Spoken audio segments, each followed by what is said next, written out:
등산객들이 높은 정상을 정복하기 위해서 많은 수고를 하게 됩니다. 계획을 세우고 또 많은 준비를 갖추고 훈련을 쌓고 땀과 노력을 아끼지 아니하므로 그 정상에 오르게 됩니다. 그러나 그 정상에 오르게 되었을 적에 그렇게 계획을 세우고 준비를 갖추고 훈련을 쌓고 노력을 하고 땀을 흘리고 애를 써서 정복한 정상에서 야호 야호 몇 마디 하고 얼마 있지 아니하고 조금 기뻐하고 즐거워하다가 그렇게 힘들게 올라온 산정을 다시 내려가게 됩니다. 얼핏 생각하면은 헛수고를 반복하는 것이 아니냐 생각해 볼 수도 있습니다.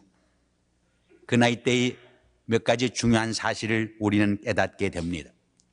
이 등산객에 있어서 제일 중요한 것은 첫째로 그 산정을 정복하기 위해서 계획을 세우고 준비를 갖추고 자기 훈련을 쌓고 노력하는 것이 제일 귀중한 일입니다. 우리가 이번에 행산 630 예수복음 큰 잔치에 있어서 가장 큰 소득이 무엇이냐? 우리가 이 일을 계획하고 성취하기 위해서 하나님 앞에 매어달려 기도하고 금식 기도하고 연세 기도하며 그리고 나가서 길거리에서 이웃에게 직장에서 혹은 친지들에게 입을 열어서 복음을 전하고 봉사하던 일이 우리에게 주어진 가장 큰 하나님의 축복의 선물인 것을 우리는 기억해야 합니다. 두 번째로 산정에 오르는 경험입니다. 그 정상을 정복하는 경험입니다. 순간적이고 그저 몇 시간으로 끝났지만은 이것이 얼마나 귀한 우리에게 주어진 하나님의 축복의 선물인지 알 수 없습니다. 우리처럼 나처럼 부족하고 연약한 인간들이지만은 하나님 앞에 기도하고 메어 달리게 될 적에 하나님 앞에 우리의 충성과 헌신을 다짐해서 수고하게 될 적에 우리를 통해서 살아 역사하시는 하나님의 응답을 체험할 수 있었기 때문입니다. 사실 솔직한 인간적인 고백을 하면은 7시 예배에 예배당이 찰까 조금 믿음이 연약해지기도 했습니다. 그러나 일부 예배부터 가득가득 채워주신 하나님께 감사를 드리지 않을 수 없습니다. 그저 2부, 3부는 우리 교인들이 많으니까 채워지겠지만은 오후 1시부터 저녁 예배까지 정말 채워질 것인가 했는데 그 순간순간마다 어디에서 그렇게 구름대처럼 많은 하나님의 백성들을 보내어서 성전을 가득가득 메워주시는 것을 볼 때에 우리의 연약한 기도를 응답해 주시고 우리를 통해서 살아 역사하시는 하나님의 놀라운 역사를 체험하게 된 것입니다. 이것은 우리의 신앙생활에 있어서 교회 생활에 있어서 대단히 중요한 의미를 갖는 것입니다. 그러나 세 번째로 등산객들에게 있어서 더 중요한 과제가 있습니다.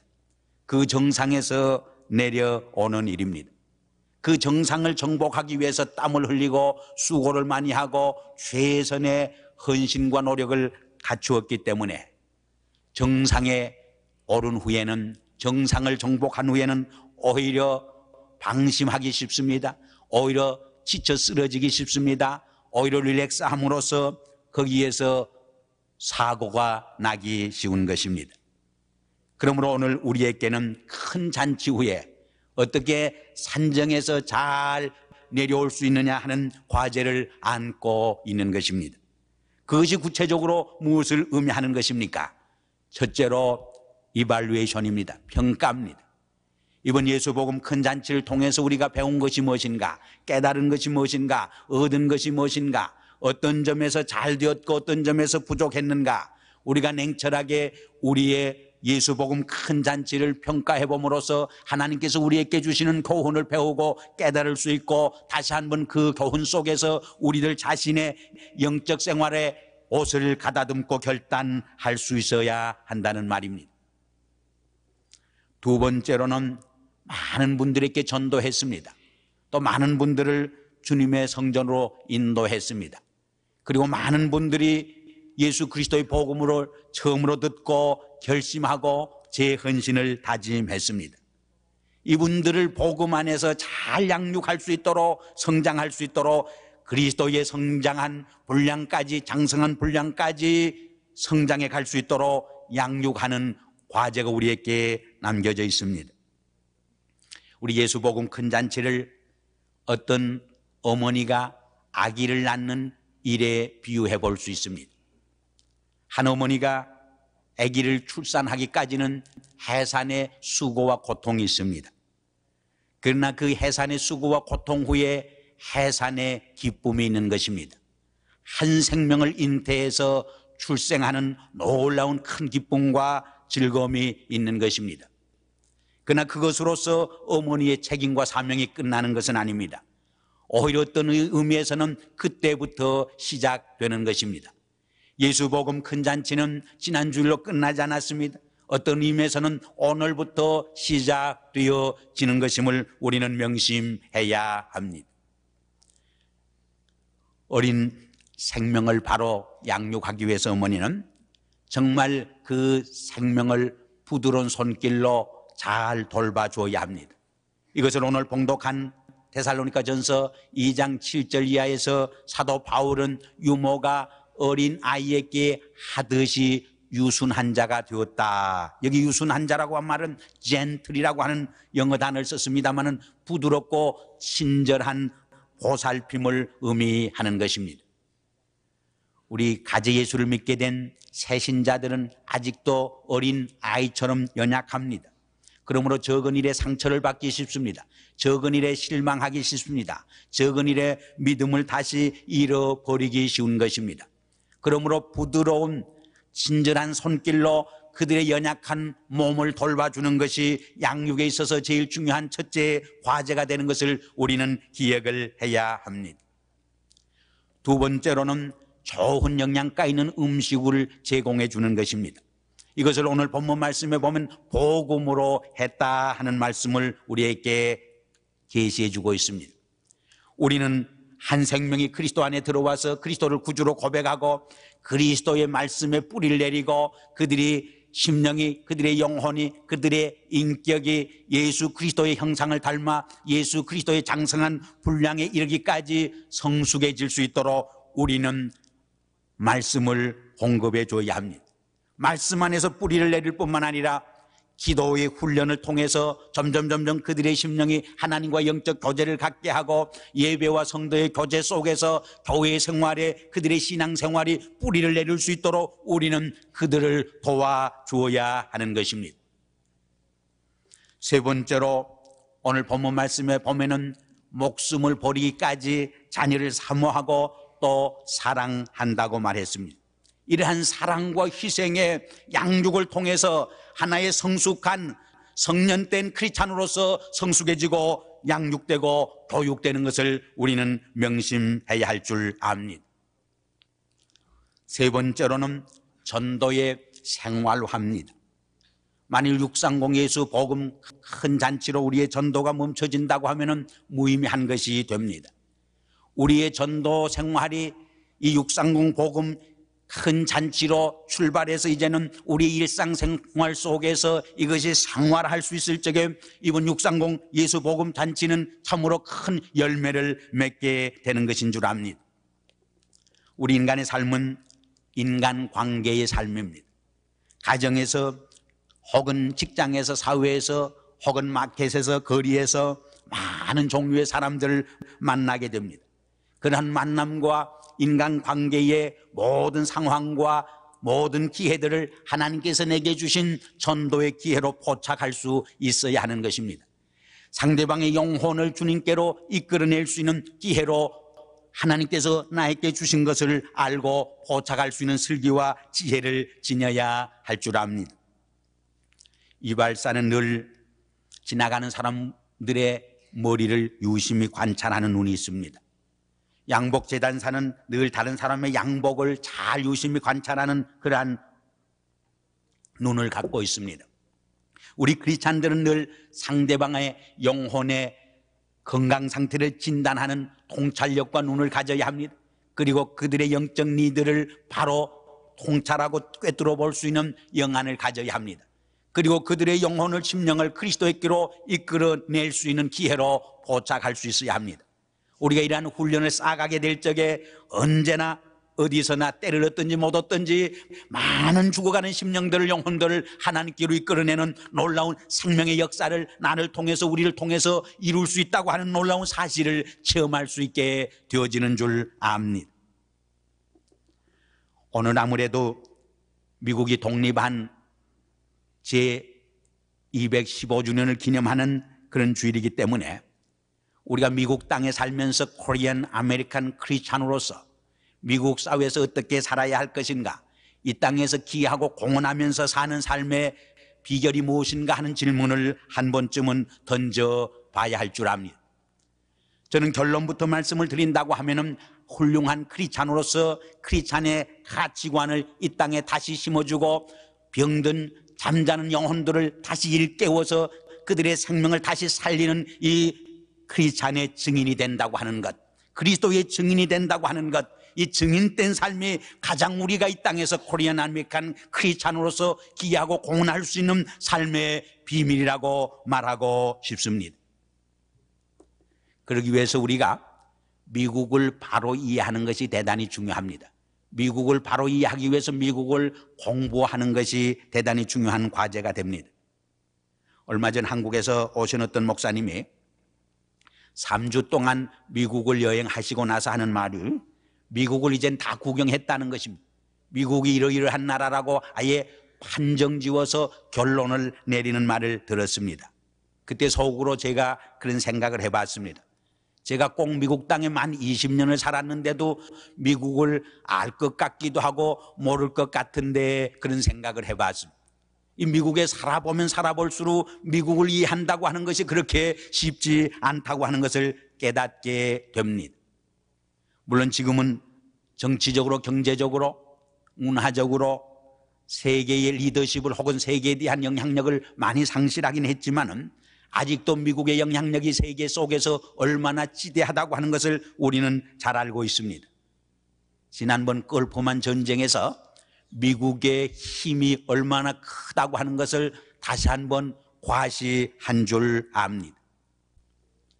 요새 그 자동차를 타보면은 에어백이라고 해서 바람이 그 박스가 확 튀어나와서 사고를 방지하게 한 그런 것이 있습니다. 근데 그것이 한국 사람이 특허금을 냈다고 합니다. 근데 한국에서 그것을 고안해서 한국 정부에다 냈더니 이런 거 안 된다고 거절을 당했다고 합니다. 근데 미국에 와서 특허품을 냈더니 그것이 특허품으로 뽑혔습니다. 그래서 다시 미국의 특허품이 한국으로 역수입되어서 사용된다는 이야기입니다. 이것은 무엇을 우리에게 말해주느냐? 아직도 미국의 영향력이 얼마나 크다고 하는 것을 우리에게 반영해 주는 이야기입니다. 우리가 미국을 이해하려고 하면은 적어도 3가지 점에서 미국을 이해해 볼 수 있습니다. 첫째로 미국은 이민의 나라입니다. 그래서 미합중국이라고 그러죠. 세계 여러 종류의 인종들이 다 모여서 인종 정시장 같습니다. LA나 뉴욕이나 큰 도시는. 그리고 세계의 문화가 다 이 미국 속에 들어와 있습니다. 그래서 흔히 멜팅 팟이라고 하는 말을 씁니다. 세계 여러 나라의 문화와 여러 가지 풍습이 들어와 있지만은 미국이라고 하는 가마 속에서 녹아져서 또 하나의 미국의 새로운 문화를 형성하게 된다고 하는 뜻입니다. 물론 요새는 그것이 좀 잘못된 면이 있지 않느냐 해서 오히려 모자익 소사이어티, 문화적 그 복합주의를 더 강조하고 있는 것도 사실입니다.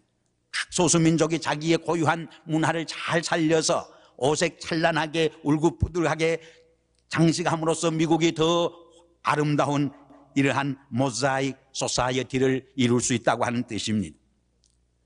두 번째로 미국은 아직도 세계에서 가장 종교적인 국가입니다.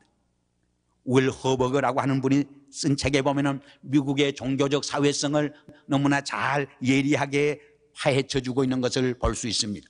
그는 말합니다. 미국은 아직도 세계에서 가장 종교적인 국가라고 지적을 합니다. America is the most religious country in the world. 아직도 주일날 오전에 제일 많이 교회에 출석하고 있는 백성들이 아직도 미국 사람들입니다.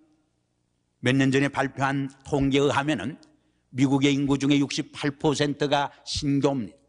23%가 캐톨릭입니다.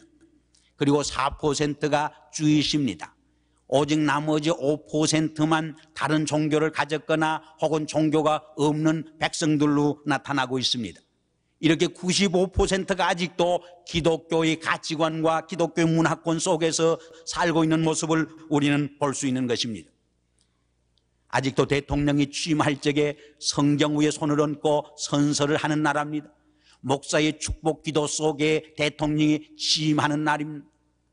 돈에 in God we trust, 이러한 신앙 고백을 새겨는 나라는 세상에 한 나라도 없습니다. 보스턴 지역에 가면, 뉴잉글랜드 지방에 가면은 몇백 년 전 청교도들이 아주 튼튼하게 집을 잘 지어놓은 집들을 많이 봅니다. 여행자들이 물으면 안내자들이 그런 말을 합니다. 이렇게 집을 튼튼하게 지은 이유가 무엇인 줄 압니까? 캘리포니아 사람들은 하도 지진이 많이 나니까 거기는 지진이 안 나서 튼튼하게 지었다고 생각을 하기 쉽습니다. 그러나 그들은 대답을 합니다. 우리의 선조들이 하나님의 집을 짓는 마음으로, 내 집을 짓는 정성과 성실함으로 집을 지었기 때문에 이렇게 튼튼하게 집을 지었다고 그들은 대답을 하고 있습니다. 이것이 바로 청교도 정신이었고, 이 청교도 정신이 오늘까지 미국 사회를 이끌어온 것을 우리는 의심하지 않는 것입니다. 세 번째로는 세속주의 사상입니다. 미국처럼 가장 종교적인 사회도 없고 미국처럼 가장 세속적인 사회도 없다고 말할 수 있습니다. 그래서 윌 헐버그는 그런 말을 합니다. The culture of paradox. 미국 사회라고 하는 것은 아주 역설적인 사회라고 말합니다. 가장 신앙적이고 가장 종교적인 사회인 동시에 세상에서, 세계에서 어디서도 찾아볼 수 없는 가장 세속적인 사회가 바로 미국 사회의 특징이라고 이름 붙이고 있습니다. 미국 사회를 이끌어온 세속주의 사상의 대표적인 사상을 자본주의 캐피탈리즘을 들 수 있습니다. 두 번째로는 인디비주얼리즘, 개인주의 사상을 들 수 있습니다. 세 번째로는 실용주의 사상이 미국 사상을 대표한다고 말할 수 있습니다. 무엇이든지 내게 유리하고 효과가 있고 유용하면은 값 있는 것으로 생각하는 이러한 사상입니다. 이러한 세 가지 사상은 미국 사회를 다이나믹한 사회로 만들고 번영과 성공의 철학이 지배하는 사회로 만들고 get ahead, 모든 다른 사회보다 전진하는 이러한 사회로 만들어준 것이 사실입니다.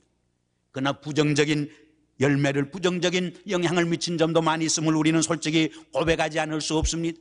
이러한 세속주의 철학과 세속주의 사상이 미국 사회를 물량주의, 물질적 가치관으로 이끌어갔고 개인주의 사회로, 이기주의 사회로 만들었고 마침내 미국 사회를 영적으로 병들게 하고 영혼을 죽게 하고 도덕적으로 윤리적으로 타락하는 여러 가지 폭력이 만행하는 이러한 사회로 전락시킨 것을 우리는 부인할 수 없게 되는 것입니다. 이러한 상황 속에서, 이러한 문화의 소용돌이 속에서 코리안 아메리칸 크리스찬이 무엇을 해야 할 것인가? 우리는 이제는 나그네로 살 것이 아니라 이 땅에 주인의식을 가지고 하나님께서 우리에게 주신 제2의 기회의 땅으로 알고 주인의식을 발휘해서 이 땅에 적극적으로 참여하면서 미국 사회에 잃어버린 영혼을 되찾는 운동, 미국 사회에 무너진 평화를, 샬롬을 다시 건설하는 이러한 역할을 우리가 담당해야 할 줄 압니다. 저는 두 가지 차원에서 코리안 아메리칸 크리스찬들이 기여하고 공헌해야 할 과제가 있다 이렇게 생각을 합니다. 첫째는 병든, 영적으로 잠자고 있는, 영적으로 영혼을 잃어버리고 있는 미국 사회를 향해서 영적으로 어웨이크닝하는, 영적으로 각성시키는, 영혼의 잠을 일깨워주는, 잃어버린 생명을 그리스도께로 이끄는 증인의 삶을 다함으로 또 크리스찬의 가치관을 우리가 다시 한번 이 땅에 심어주는 일을 통해서 미국 사회를 새롭게 건설하고 미국 사회를 다시 소생시키는 이러한 선교적 사명이 우리에게 주어져 있다고 말할 수 있습니다.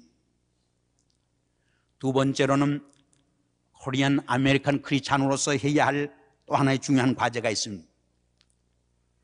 우리는 이중문화권 속에 살 적에 부정적으로는 두 문화권 속에서 컨퓨전, 혼돈할 때가 많이 있습니다. 그러나 또 하나의 가능성이 우리에게 있습니다. 그것은 한국 문화나 동양 문화의 좋은 점과 미국 문화의 좋은 점을 취사 선택해서 제3의 컬처, 제3의 문화와 제3의 가치관을 창출해내서 이 사회에 기하고 공헌하는 일입니다. 물론 그것이 쉽지 않습니다. 그러나 우리에게 그러한 도전이 주어져 있음을 우리는 명심해야 하는 것입니다. 이중문화권 속에 살다 보면은 문화적인 갈등과 가치관의 갈등이 우리에게 참 많이 있습니다. 그래서 말도 영어도 아니고 한국말도 아닌 콩글리시를 많이 쓰잖아요. 우리 2세들도 보면은 숲이 차다 하는 말을, 숲 is cold 하는 말을 그냥 번역하니까 숲이 춥다 그렇게 표현하더라고요. 며칠 전에 몇 분 목사님들이 모여서 이야기를 하는 중에 어떤 분이 그런 이야기 하는 것을 들었습니다. 한국에서 가재 이민 온 그저 60이 조금 넘은 부부가 있었는데 우리가 미국을 왔으니까 그래도 영어 학교에 가서 영어를 배워야 하지 않느냐. 그래서 영어 학교에 갔다고 그래요. 근데 부인은 경상도 사람이고 남편은 전라도 분인데 영어를 열심히 배웠습니다. 그런데 하루는 부인이 방 안에 있는데 밖에서 노크를 똑똑 두드립니다. 그러니까 부인이 영어를 한다는 것이 영어도 아니고 한국말도 아닌 후인교 경상도 말로. 그랬더니 밖에서 남편이 미랑께 그렇게 대답.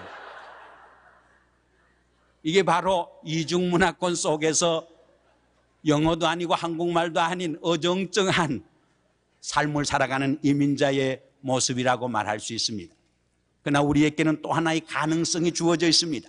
한국 문화와 미국 문화의 좋은 점을 취사 선택해서 새로운 제3의 문화와 새로운 제3의 가치관을 형성해서 이 땅에 기하고 공헌할 적에 우리는 이 땅에서 변두린간으로서 개토 문화를 형성하지 아니하고 오히려 창조적인 소수자로서 미국 사회를 새롭게 하고 개혁해가는 하나의 창조적 역할을 감당하게 된다고 하는 사실입니다. 이러한 은혜와 축복이 오늘 우리 한국 백성들, 코리안 아메리칸 크리스찬들을 통해서 이 땅에 이루어지는 은혜와 축복이 깃들기를 주의 이름으로 축원합니다.